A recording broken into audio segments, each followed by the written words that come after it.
And Mr. Secretary, to the point of needing Congress to act, what Senate Republicans are pushing for really right now is very similar to H.R. 2, which passed the House, the Secure the Border Act. And just to name a couple of things in it, you know, restart construction on the border wall, increase the number of Border Patrol agents, limit asylum, narrow the president's parole powers.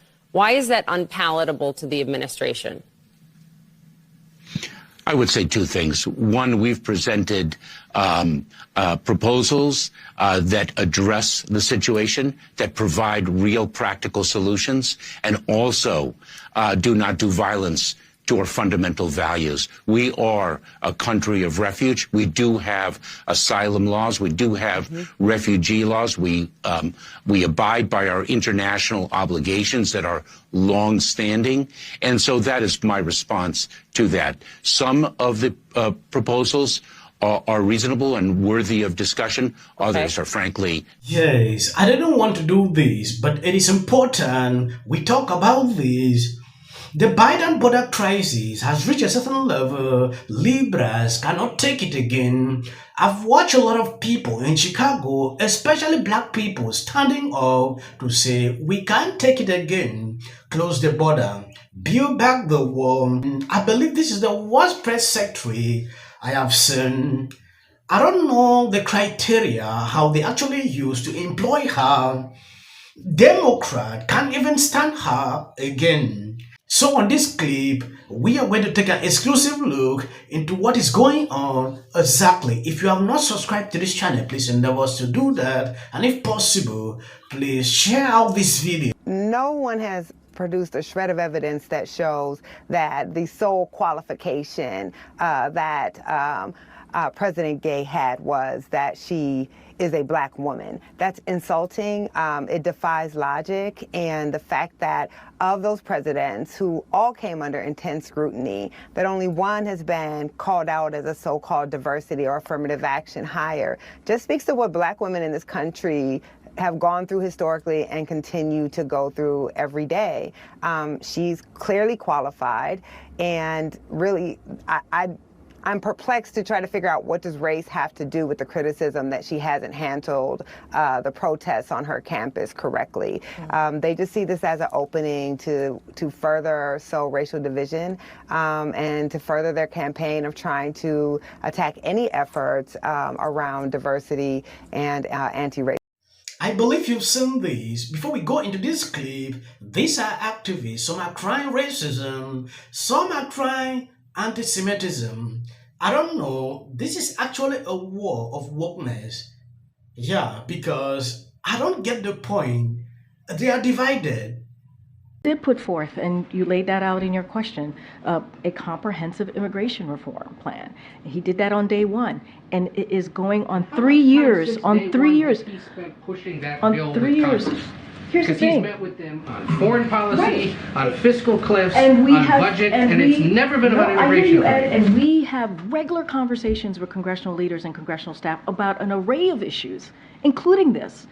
I mean, you cannot send a bigger message to Congress and the American people when you say when you put out your first piece of legislation is on this issue, is on reforming immigration, right? Is on fixing. Flat when you spend very little public time as president talking about the issue, meeting with congressional leaders on the issue specifically, or doing anything else other than having you come out here and say, we issued a bill on day one. I disagree. It's not just issue a bill. Like not too long ago, back in the spring, we put forth policies on trying to make sure that because Congress didn't help, on trying to put forth policies that try to make the immigration system humane, right? Humane and actually dealing with the issue that we're seeing at the border. We have taken policy actions after policy actions without the help from Congress, right? And so that is being consistent here. And when you put forth the first piece of legislation to be on this issue that has been broken for decades, I mean, that's what he did as president. That's taking it very, very seriously. He is escalating his attacks against the Biden administration, who, in his words, he calls, quote, the critical link in an illegal transnational human smuggling syndicate. I'm wondering if the White House has any response to that kind of rhetoric. Wait, say that one more time because I have not heard Yes, ma'am. his remarks. The governor says that the White House, in his words, is the critical link in an illegal transnational human smuggling syndicate. So I'm going to be careful because, yes, he's the governor, but he's also a candidate, so I'm bound by the Hatch Act, so I'm going to be incredibly careful, and I'm not going to comment on campaign matters. What I can speak to is more broadly. And, I will remind you that congressional Republicans just voted. Literally, they just voted a few weeks ago, a month ago, for the biggest border security cut in history, the biggest cut in history when it came to the Default on America Act. That's what that was. Part of that act was to cut border security, and that's what they voted on. Still play the blame game. Sometimes when I look at videos like this, it triggered me.